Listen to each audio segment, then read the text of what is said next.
Morning. Good morning.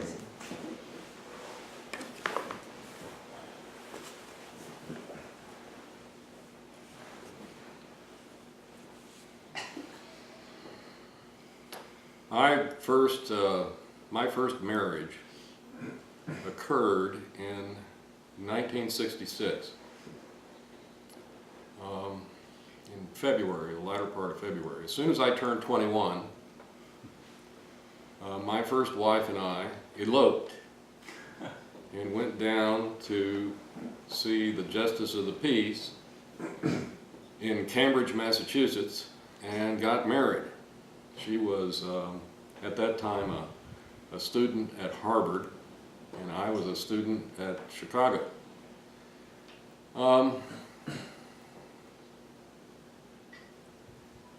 I look back on that now, and I see that I did something that I saw happen to a lot of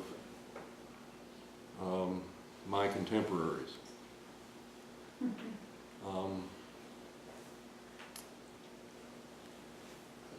I think back then that marriage was commonly seen as a path to adulthood. It was a way of escaping the authority of your parents, and it was affording yourself the opportunity to create your own life and to create your own family. And I could hardly wait.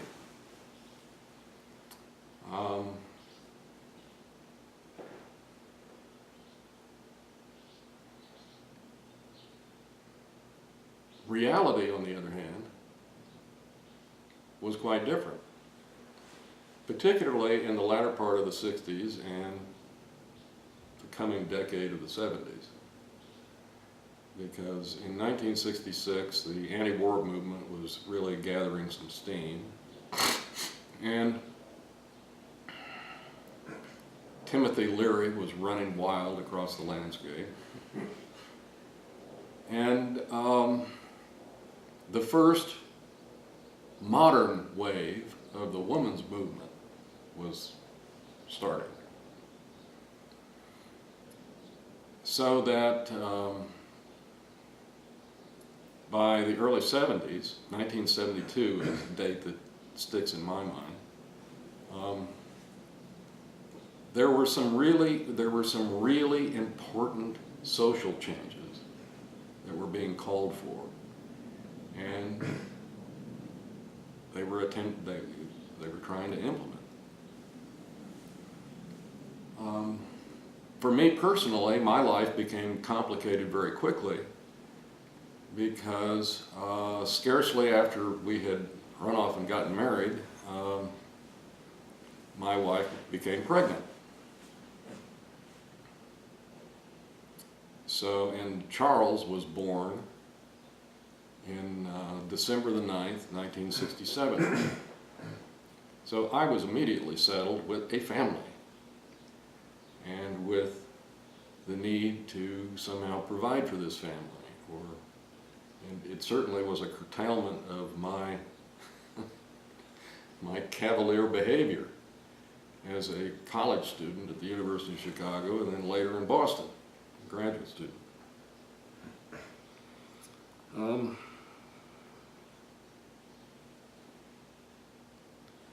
But the ideal of marriage at that time was, for women,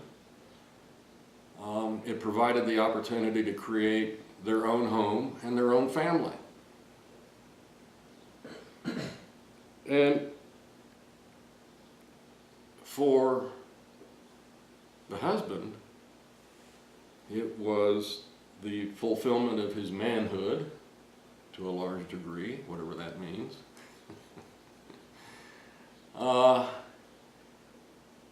Having a wife to care for him, and having perhaps a son to emulate him.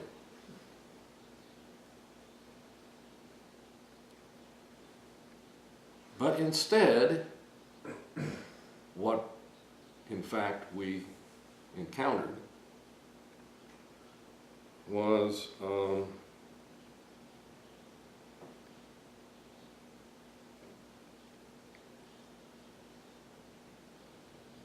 the good life that we believed our parents to have enjoyed since the Second World War, came to include a lot of unemployment, a lot of social violence, and a lot of social addiction. And this was reflected by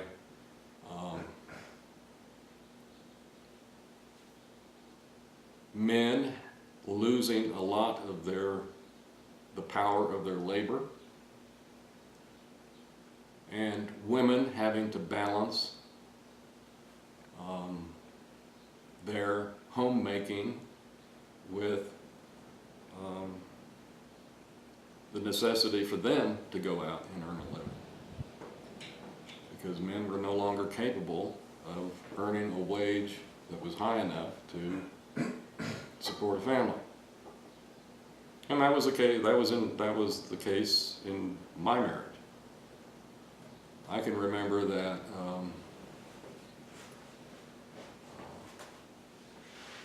a starting contract at a university for a teacher at that time was somewhere in the vicinity of $12,000–13,000, which was scarcely enough to support a family. It was certainly better than it was earlier in the 50s. I remember back in 1958 that a school teacher would make $4,000 a year.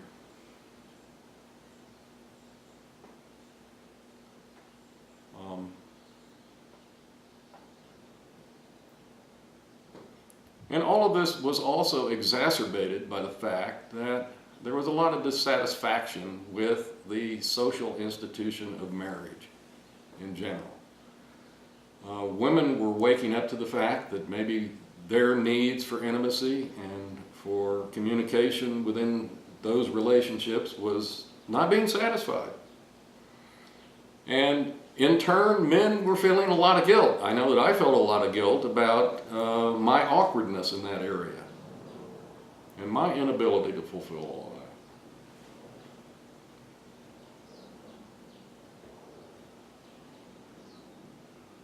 So, let's jump ahead 40 years.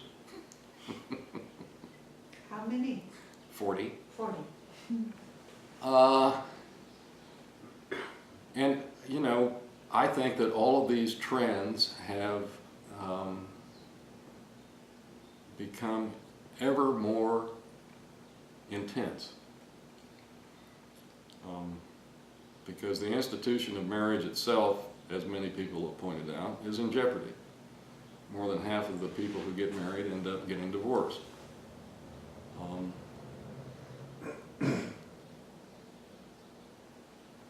At the same time, I also feel that some of these problems are being worked out, because I think people are coming to have different expectations primarily. And this is a point I really want to stress, that there is a lot of unhappiness, a lot of suffering is created by our expectations. And the difference between our expectations and the real world. I got married at the beginning of a great sweep of social change, and my expectations were of the old kind. And that created a lot of suffering in my life. And my first marriage eventually ended after 23 or 24 years.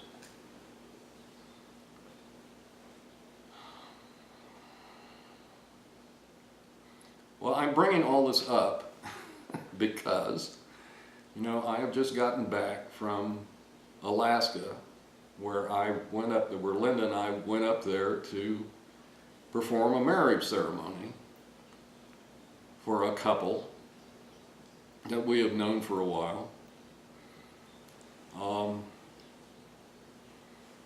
And I got to thinking about the ceremony itself and its relevance. And the fact that I was going up there as a Buddhist priest, and that I was well aware of the fact that they'd probably never even seen a Buddhist up there. And I think I was right. I was there once. No, were you good?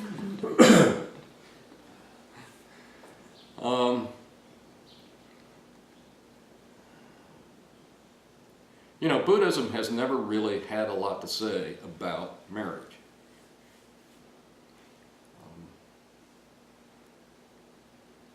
And marriage, the institution of marriage,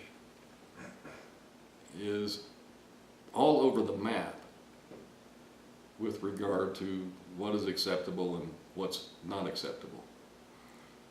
But Buddhism has never made any kind of a pronouncement as to the favorability or the unfavorability of marriage. And as far as I know, there really isn't a standard ceremony for marrying, for a wedding, like there is for a funeral. I mean, the Buddhists are very good at throwing funerals, but they haven't spent a lot of time worrying about weddings. So I am called upon, as a priest, I am called upon to perform weddings from time to time. And of the several weddings that I have performed, I don't think that I have ever done one for a practicing Buddhist couple.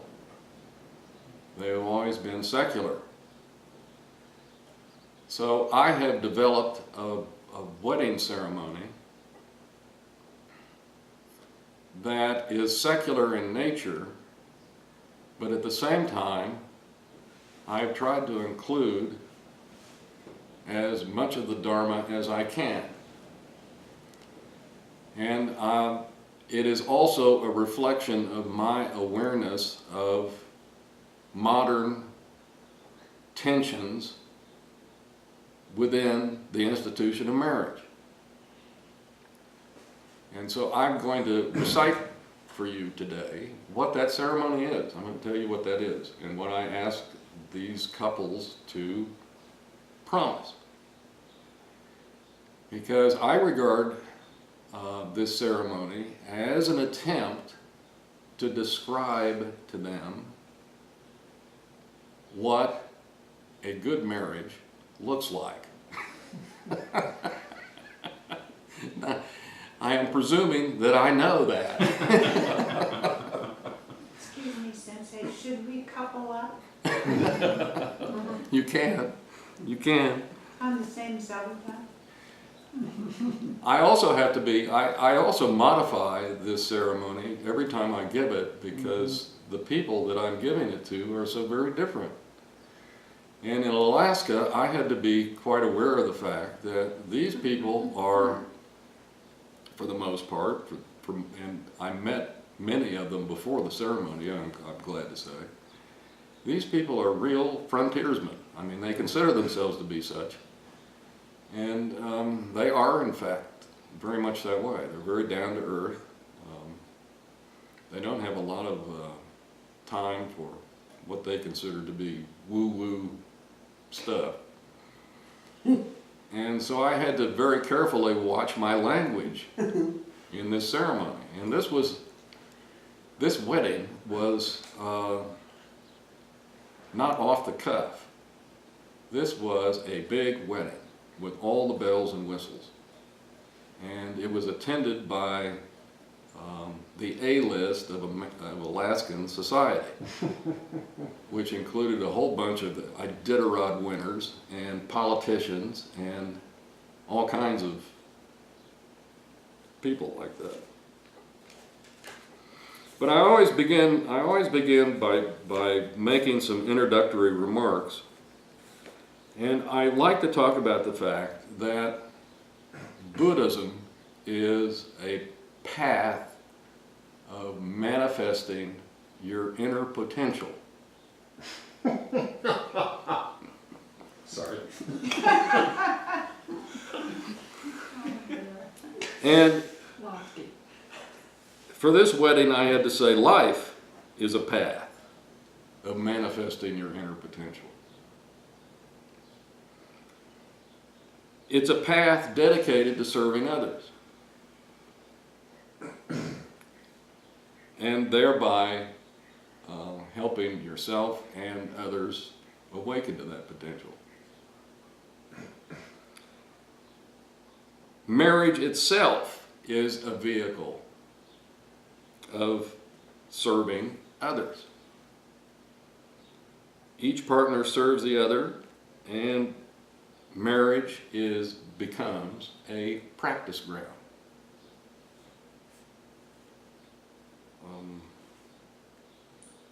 The next thing I said I had to be very careful about, because the person who owned the property that this wedding took place on is an extreme introvert. And as a matter of fact, I never met him. And he spent this entire wedding hiding in his bedroom. Ooh. He is in his own way a very competent artist and craftsman. Yeah. He's unbelievable, as a matter of fact. But when it comes to dealing with people, he's very handsome. What does he create? Oh, he has created the most beautiful house that you've ever been in. Oh, and like architecture. Well, he is a woodworker and a furniture maker, and he does a lot of different stuff. I got some pictures down there that you can see. That's just. But I emphasize the fact that we need people. You know? We need each other, because compassion requires other people. That's how we manifest compassion. And I then say, love is wishing others happiness, so marriage is also the commitment to the happiness of your partner.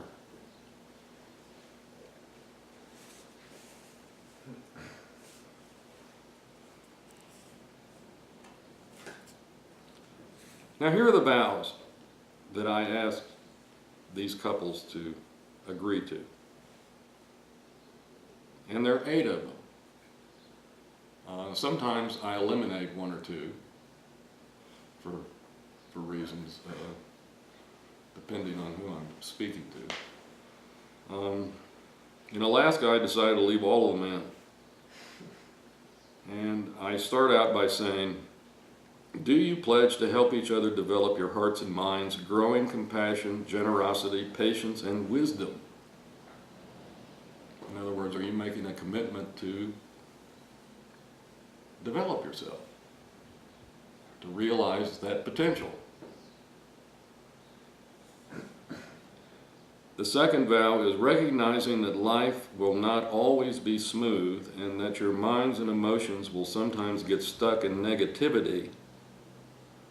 Do you pledge to see these circumstances as a challenge, to help you grow, to open your hearts, to accept yourselves and each other? That, I think, is a very important vow. I wish I had heard this in my first marriage, because getting stuck in negativity is a very easy thing to do. And being able to step outside of yourself and to perceive your behavior and your emotions for what they are is an important step in acquiring an awakened mind. Is that the point at which he started to cry? I don't know. I don't remember. I know that Randy was crying all the time, so. He was crying too. The third vow is, do you pledge to avoid becoming narrow, closed, or opinionated? and to help each other see the various sides of situations.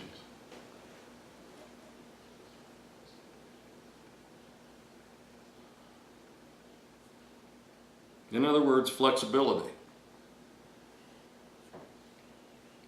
You know, I have to say that when I meet somebody for the first time, you know, I'm not really interested in what their politics is, or much about, you know, how they make their living or anything else. I'm interested in how flexible somebody is. You know, are they willing to consider other opinions and ideas?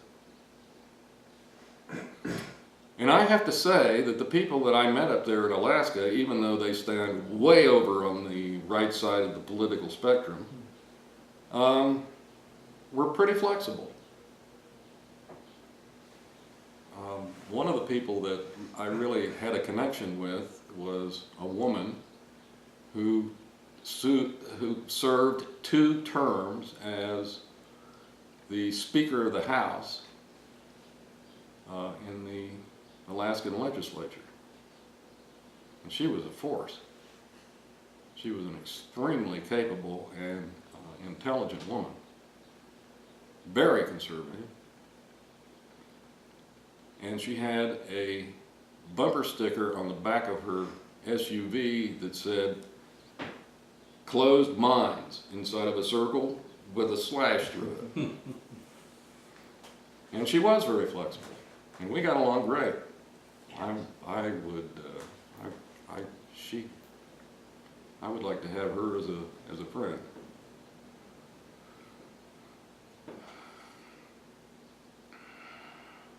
The 4th vow is understanding that just as we are a mystery to ourselves, each other person is also a mystery to us. That is so true, I think. You know, I am a mystery to myself, by and large. And so is everybody else to me. I don't really understand the circumstances and the vicissitudes of other people's lives, and I should be aware of that. I know that I have a tendency to too quickly judge other people's behavior and not really take into account what may be the motivation behind it, or have any way of assessing that motivation.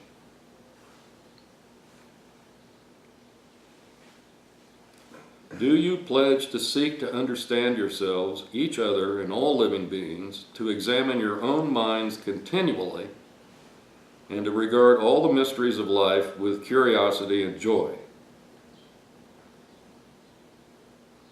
Now I put that in there because I think that curiosity and joy is really important in your life. You know? This is an amazing place. And I think that we need to regard it as such. And that we need to play like children in the midst of it. This is the fifth vow. Do you pledge to preserve and enrich your affection for each other and to share it with all beings?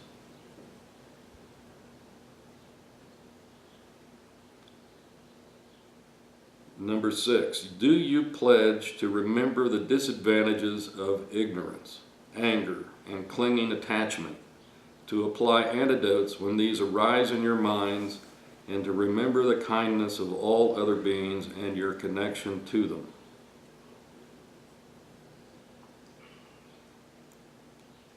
Do you pledge to be patient with yourselves and others, knowing that change comes slowly and gradually, and to seek inspiration from others around you, not to become discouraged?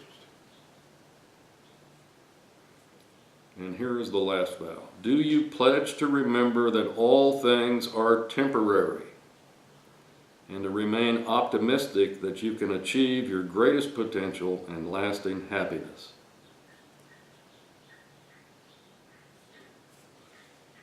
So,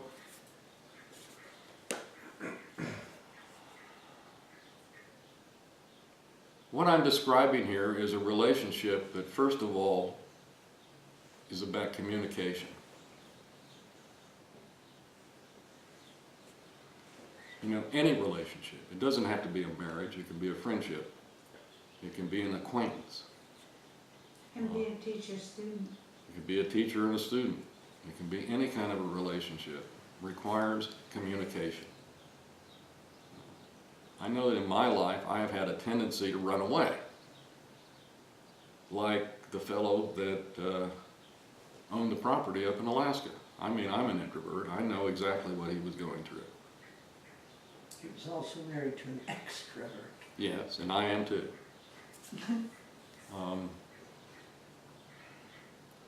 But the difference between Donald and me is the fact that I have to some extent learned how to negotiate with myself and to enter into the business of society. And he's still having a great deal of difficulty with that. But communication inside of marriage is so important.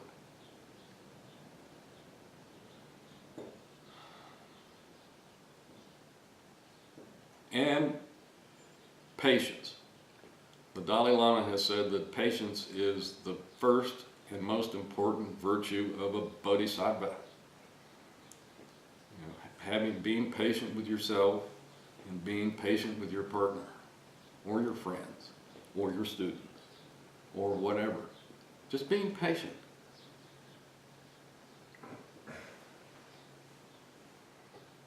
So, you know, I think that these vows, I hope, for me anyway, they describe what a good marriage looks like and what it contains and how it is manifested.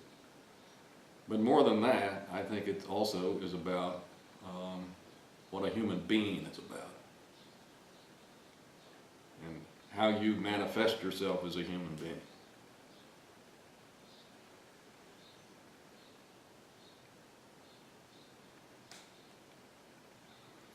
After the wedding in Alaska was over,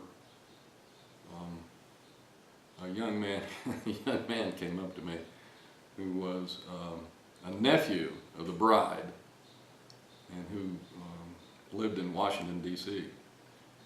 And he said, "I was so glad to hear you say that." He said, I've finally made a decision. He said, "I have been thinking about becoming a Buddhist for a long time, and now I'm going to go home and I'm going to find a teacher and I'm going to become a Buddhist."